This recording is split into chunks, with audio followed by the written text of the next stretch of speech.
Hello students. Class 10th में हमारा जो चैप्टर चल रहा है वो है समांतर श्रेणी। और हमारा जो आज का टॉपिक है वो है एपी का nth पद। इसका मतलब क्या है? इसका मतलब समझने के लिए हम क्या करते हैं, एक एपी लेते हैं। जैसे हमने एक एपी ली 3, 9, 15, 21, इस तरीके से ये एक एपी चली जा रही है। आपको पहले बताया जा चुका है कि अगर ये एपी है तो इसको कहते हैं हम ए, मतलब प्रथम पद। और एक चीज और होती है यहां पर सार्व अंतर। सार्व अंतर जिसको हम कैसे निकालते हैं, आपके पास जो दो क्रमागत संख्याएं हैं उन दोनों को माइनस करो तो आपको सार्व अंतर निकल जाता है। 9 में 3 घटाओ तो कितना आ रहा है? 6। तो यही होता है आपका सार्व अंतर, जिसको हम डी से डिनोट करते हैं। 15 में से 9 घटाओ कितना आया? 6। 21 में से 15 घटाओ तो कितना आया? 6। तो ये हो गया सार्व अंतर। तो 3, तो ये जो 3 है ये इस एपी का प्रथम पद है, पहला पद है। ये इस एपी का दूसरा पद है। ये इस एपी का तीसरा पद है। ये इस एपी का चौथा पद है।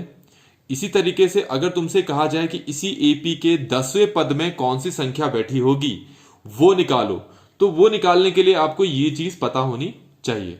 या फिर तुमसे कहा होता कि इसी एपी का जो 20वां पद है उसमें कौन संख्या है वो निकालो, तो आपको ये पता होना चाहिए। तो एपी का nth पद ये क्या है? एक फॉर्मूला है आपका, जिसके थ्रू आप क्या कर सकते हैं, किसी एपी के किसी पद पे बैठी हुई संख्या आप निकाल सकते हैं। अगर इसी एपी में 22वें पद में कौन संख्या वो निकालना है या 23वें पद में कौन संख्या वो निकालना है, तो फिर हमें इस फॉर्मूले का पता होना जरूरी है। तो हम पहले देख लेते हैं ये फॉर्मूला बना कैसे।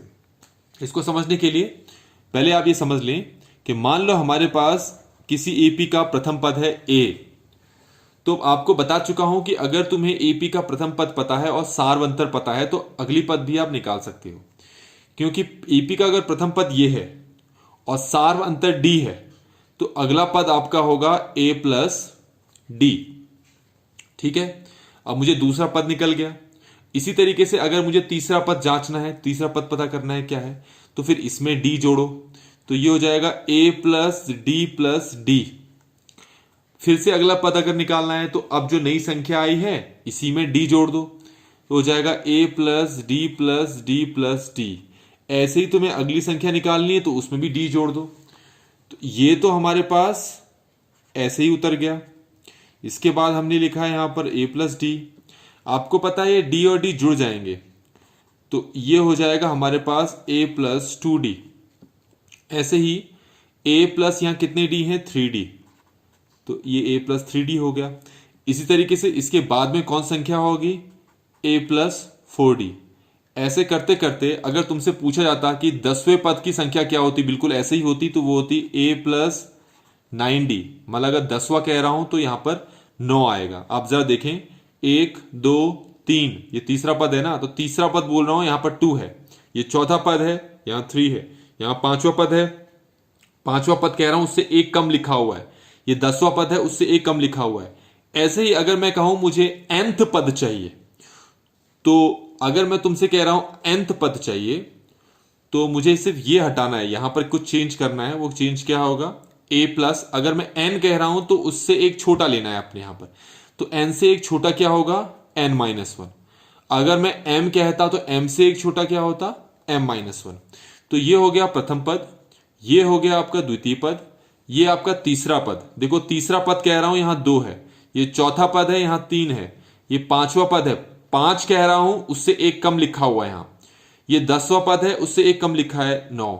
इसी तरीके से अगर तुमसे कहा होता कि nth पद क्या होगा, तो आप क्या करो, इसी ट्रेंड को आगे बढ़ाओ, a प्लस n से एक कम हो गया n-1 और साथ में d चिपका दो।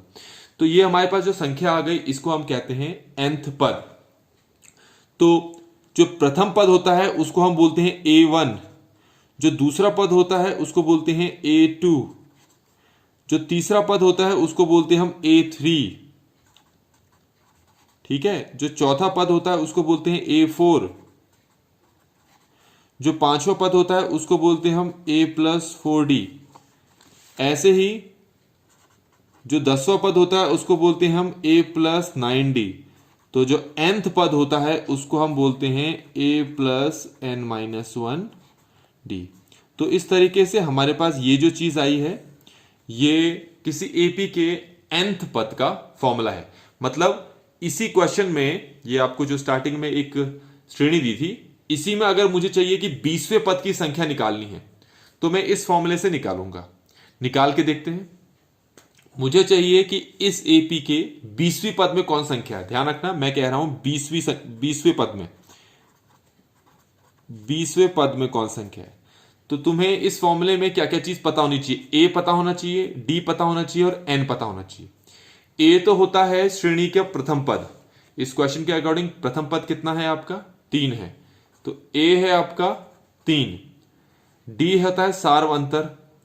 सार्वंतर निकालते हैं, क्रमागत संख्याओं को घटाओ। 9 में 3 घटाया तो आपके पास कितना आ गया यहां पर 6।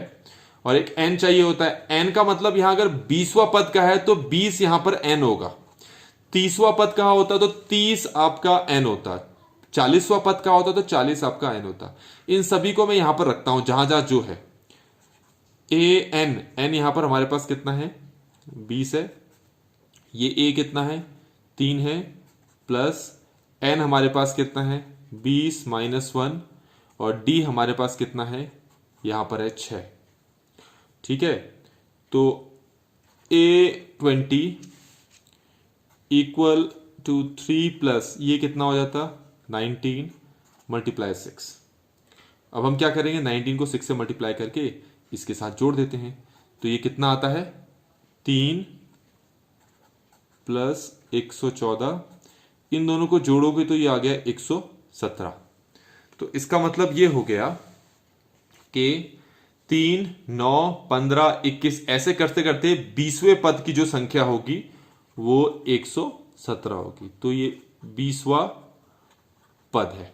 तो इस तरीके से हमने nth पद का फॉर्मूला देख लिया कैसे निकलता है, और इस फॉर्मूले को हम 5.2 एक्सरसाइज में बहुत ज्यादा यूज करेंगे। वीडियो आपको अच्छी लगी तो लाइक करें, चैनल को सब्सक्राइब करें और वीडियो को अपने दोस्तों के साथ शेयर करना ना भूलें। Thank you so much.